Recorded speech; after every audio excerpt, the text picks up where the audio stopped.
Hello everyone, welcome to my channel Aisha Talks. I hope you all are doing great. And the topic that I want to talk about today is the concept of communication. So, what is communication? First of all, it means sending a message from one person to another. So, what is communication? It means that you send a message from one end to another end. It is also sending a message from one place to another. The question is, how do we communicate? So we communicate by talking or by writing. Similarly, we also draw notations and symbols. That is also a way of communicating a certain idea. We move hands, eyes, and face. We give facial expressions. That is how we communicate.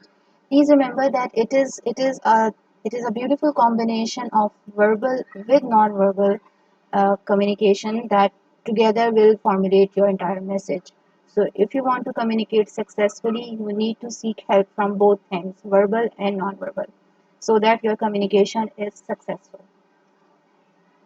When you say something, your friends hear you and understand your ideas. When you tell them a story, they listen to you. When you tell them a joke, they would laugh at you on a certain joke. But how can you tell something to a friend who is far away? So, what do?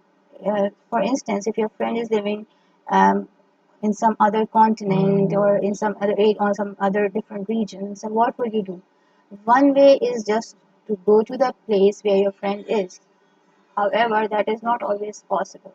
For example, if your friend lives far away, you need to fly in an aeroplane to see your friend. This can cost you a lot of money and it is also going to take a lot of time. So, do you always have a lot of time to fly to another country to see your friend? Well, not exactly. So, what are you going to do? Simply, you can send a message to your friend. These days, there are many ways to send a message. You can make a phone call. You can send a text message to your friend. You can also write an email to your friend. You can send your friend a short message, a photo, video, or audio through Facebook, Twitter, Instagram, WhatsApp, and Snapchat. But what is the key requirement? What do you and your friend need to have to do this? Both of you should have access to latest technology. Both of you need to have internet. Sometimes people use other ways of sending and getting messages. For instance, in Africa, people used music. One person used to beat a drum. Others were able to understand the message. For example, beating a drum 3 times meant here is some food. So luckily, we are in modern age now. So uh, we can communicate by using technology, and we all have mobile phones and tablets, and we have access to technology. But in ancient times, people were using different other things to communicate, and one thing was to make sounds. And such as the example in Africa, where people were using drum in order to communicate. In North America, a long time ago, people used to send messages with smoke. For example, at the time of danger, people would make a fire. Then they would send smoke in the air in different shapes by covering the fire. For example, two big balls of smoke and one smaller one meant we need help. So people used to um, improvise the kind of messages they want to communicate and send to the other area, to other group, by using the resources they had in ancient times.